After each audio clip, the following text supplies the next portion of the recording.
పశ్చిమ గోదావరి జిల్లా నారాయణపురం నుంచి 16వ రోజు సీఎం జగన్ బస్సు యాత్ర ప్రారంభమైంది. నారాయణపురం నుంచి నిడమర్రు, గణపవరం, ఉండి మీదుగా యాత్ర కొనసాగనుంది.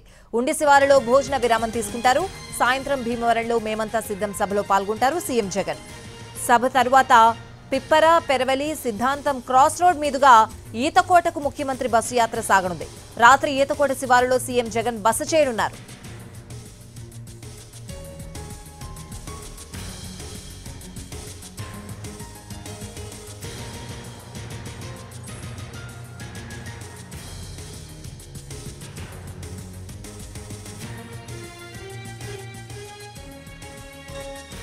పశ్చిమ గోదావరి జిల్లా నారాయణపురం నుంచి 16వ రోజు సీఎం జగన్ బస్సు యాత్ర ప్రారంభమైంది. 16వ రోజు బస్సు యాత్ర ఏ విధంగా సాగుతుంది, పూర్తి అప్డేట్స్ అడిగి తెలుసుకుందాం. మా ప్రతినిధి మల్లికార్జున్ లైవ్ లో సిద్ధంగా ఉన్నారు. మల్లికార్జున్,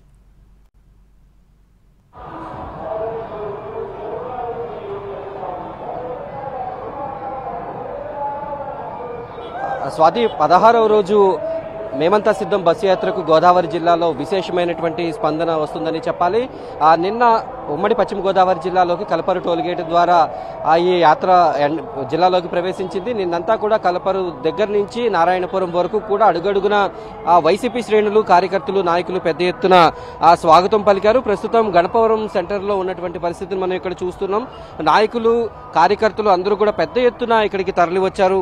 విశేషమైనటువంటి స్పందన. మరి కాసేపట్లో ముఖ్యమంత్రి జగన్మోహన్ రెడ్డి బస్సు యాత్ర ద్వారా ఇదే రూట్లో ఉండి చేరుకొని ఉన్నారు. అక్కడ భోజన విరామం అనంతరం ఉండి నుంచి మరొక 10 కిలోమీటర్లు జర్నీ చేసి అక్కడ భీమవరంలో బహిరంగ సభలో ఆయన పాల్గొనున్నారు. ఇప్పటికీ దీనికి సంబంధించి పెద్ద ఎత్తున ఏర్పాట్లు అయితే పూర్తి అయి ఉన్నాయి. ఇప్పటికీ జిల్లాలో 2వ రోజు యాత్ర కొనసాగుతుంది. భీమవరం సభ అనంతరం ఇక్కడ పెరవలి నుంచి ఆయన సిద్ధాంతం బ్రిడ్జ్ మీదుగా ఉమ్మడి తూర్పు గోదావరి జిల్లాలోకి ఆయన ప్రయాణం సాగుతుంది. ప్రస్తుతం ఈ రహదారి గుండానే ముఖ్యమంత్రి జగన్మోహన్ రెడ్డి రాబోతున్నారు. ఇప్పటికీ ఆయన వెంట యువత, అలాగే పెద్ద ఎత్తున వైసీపీ శ్రేణులు, కార్యకర్తలు అందరూ కూడా ఆయన వెనకాల ఉన్నారు. ప్రతి చోట కూడా ఇప్పుడు గణపవరం సెంటర్లో దాదాపు వందలాది మంది నాయకులు, కార్యకర్తలు ఇక్కడ ఆయనకు స్వాగతం పలికేందుకు పెద్ద ఎత్తున సిద్ధంగా ఉన్నారు. అయితే భీమవరంలో ఆయన ఏం మాట్లాడబోతారు అనేది కొంత ఆసక్తికరంగా మారింది. గత ఎన్నికల్లో భీమవరంలో జనసేన పవన్ కళ్యాణ్ పోటీ చేసి అక్కడ ఓటమి పాలయ్యారు. గ్రంథి శ్రీనివాస్ విజయం సాధించారు. ఇప్పుడు అదే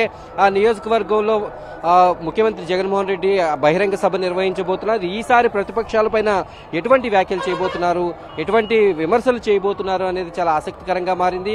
ఇప్పుడు గత ఎన్నికల్లో పోటీ చేసినటువంటి పవన్ కళ్యాణ్ స్థానంలో జనసేన తరపున అభ్యర్థి ఇప్పుడు పోటీ చేయబోతున్నారు.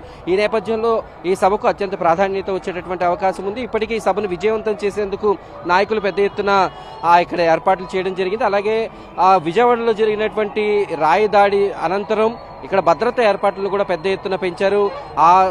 జగన్మోహన్ రెడ్డి వెళ్లేటటువంటి బస్సు యాత్రకు దాదాపుగా ఎవరు కూడా దారిలో ఎక్కువ మంది గుమికూడకుండా బస్సు దగ్గరికి ఎక్కువ మంది చేరకుండా ఉండే విధంగా ఏర్పాట్లు చేశారు. ప్రస్తుతం ఆయన బస్సు యాత్ర ద్వారా దాదాపుగా బస్సులో ఉండే ఆయన ప్రజలకు అభివాదం చేస్తున్నారు. ఎక్కువ మంది జనాభా ఉన్న చోట బస్సు పైకెక్కి అభివాదం చేస్తూ వస్తున్నారు. ఇలాగే ఉండి వరకు, భీమవరం వరకు కూడా కొనసాగేటటువంటి అవకాశం ఉంది.